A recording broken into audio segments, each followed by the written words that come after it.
ED की red और arrest warrant में अल फलाह के वीसी की history sheet.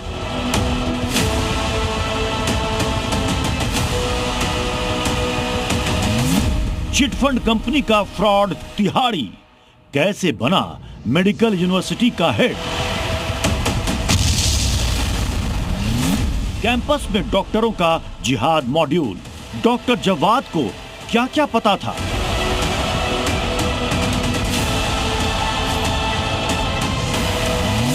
Tihar return Jawad, decode doctor जिहाद।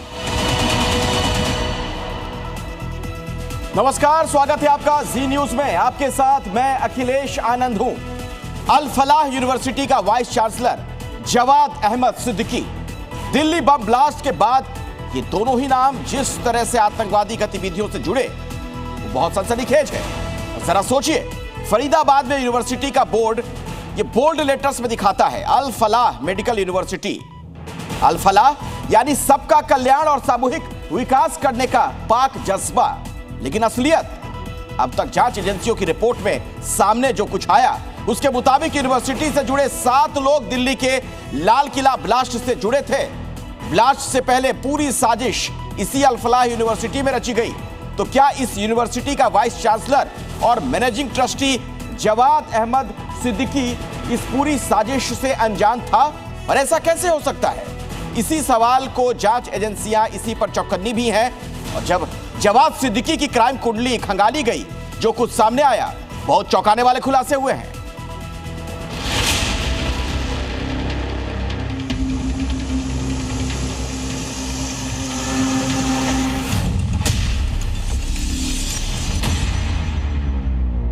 अगर जांच एजेंसियों का अंदेशा सही निकला, आतंक का इससे खतरनाक चेहरा आज की तारीख में कोई हो नहीं सकता।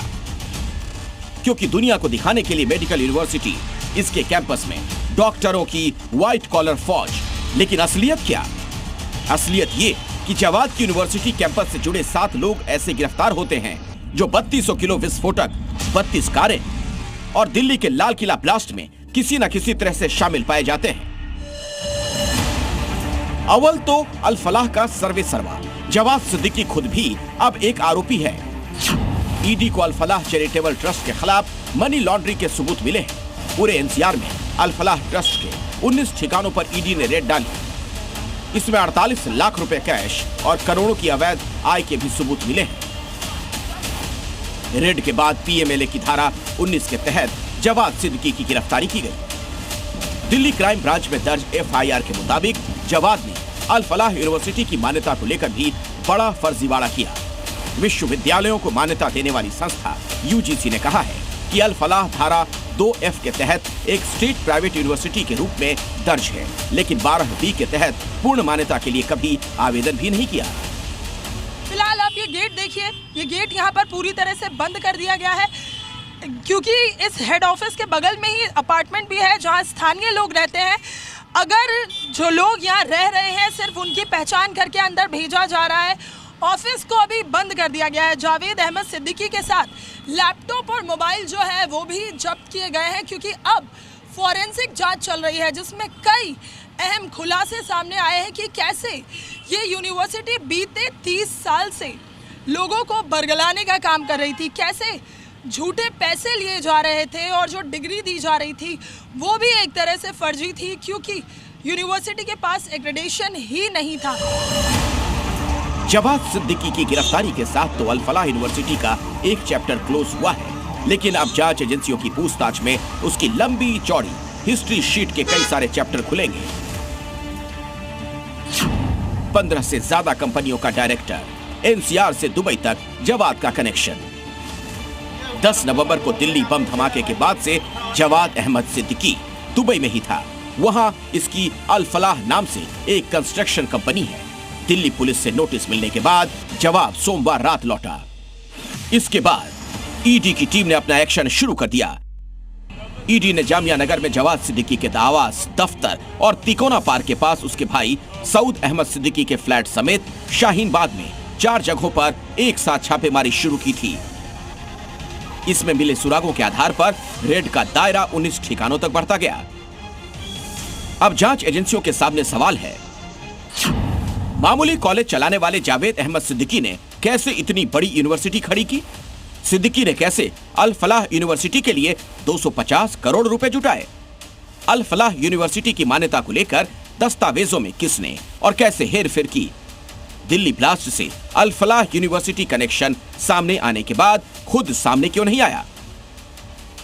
जवाद सिद्दीकी के 19 ठिकानों पर एक साथ ईडी ने रेड करके इस पूरे व्हाइट कॉलर मॉड्यूल के खाके का पता लगा लिया है। और इसमें सबसे बड़ी बात नेटवर्किंग को लेके है। अल फलाह यूनिवर्सिटी के लिए ये कंपनियां मुखौटे के तौर पे काम करती थीं। जांच एजेंसियों को इस बात का शक है कि इन कंपनियों का इस्तेमाल अवैध लेन देन और हवाला के लिए किया जा रहा था। इतना ही नहीं, एक ही पते पर 9 कंपनियां रजिस्टर्ड पाई गई हैं जिसमें किसी भी तरह का कोई लेन देन नहीं हुआ है। अभी तो जांच का शुरुआती दौर है। जवाद सिद्दीकी को 13 दिनों की ईडी की रिमांड में भेजा गया। इस दौरान जवाद सिद्दीकी से ये जानने का प्रयास किया जाएगा कैंपस में चल रहे टेरर मॉड्यूल के बारे में उसे क्या जानकारी थी। क्या वो ब्लास्ट में इस्तेमाल i20 कार के बारे में जानता था? गिरफ्तार किए गए मुजम्मिल, शाहीन और परवेज को नौकरी कैसे दी गई? क्या मैनेजमेंट के इशारे पर ही इन आतंकी डॉक्टर्स को पूरी छूट दी गई थी? क्या फर्जी मान्यता से कमाए गए पैसों का इस्तेमाल टेरर फंडिंग में होता था? जवाद सिद्दीकी से ये सवाल इसलिए भी एजेंसियां करेंगी क्योंकि अब तक की जांच में जो खुलासा हुआ है उसमें यह बात साबित हो चुकी है कि कैसे उमर, शाहीन और मुजम्मिल अपनी डॉक्टरी की नौकरी के साथ साथ फरीदाबाद में आराम से रहकर सुसाइड बॉम्बिंग और आतंकी प्लानिंग की तैयारी कर रहे थे। इस बात की तस्दीक अल फलाह यूनिवर्सिटी में पढ़ने वाले छात्र भी करते हैं। इसके साथ ही यह भी खुलासा हुआ है कि शाहीन, उमर और मुजम्मिल कभी कभी ही अस्पताल और क्लासरूम में दिखाई देते थे। उमर के दोस्त भी इस बात की तस्दीक करते हैं, जबकि दूसरों के लिए नियम सख्त थे। बाकी डॉक्टरों के लिए अटेंडेंस के नियम सख्त थे, तो सवाल ये उठता है कि दिल्ली बम ब्लास्ट में सामने आए आतंकियों को इससे छूट किसके कहने पर मिलती थी? खास तौर पर लाल किले के पास ब्लास्ट करने वाले आतंकी उमर नबी को क्यों कभी मॉर्निंग शिफ्ट में ड्यूटी नहीं दी गई? इसमें वो 2023 में 6 महीने के लिए यूनिवर्सिटी कैंपस से बाहर गया, लेकिन तब भी उस पर सवाल नहीं उठाए गए। क्या इस यूनिवर्सिटी का चेयरमैन 10 नवंबर के प्लान के बारे में जानता था?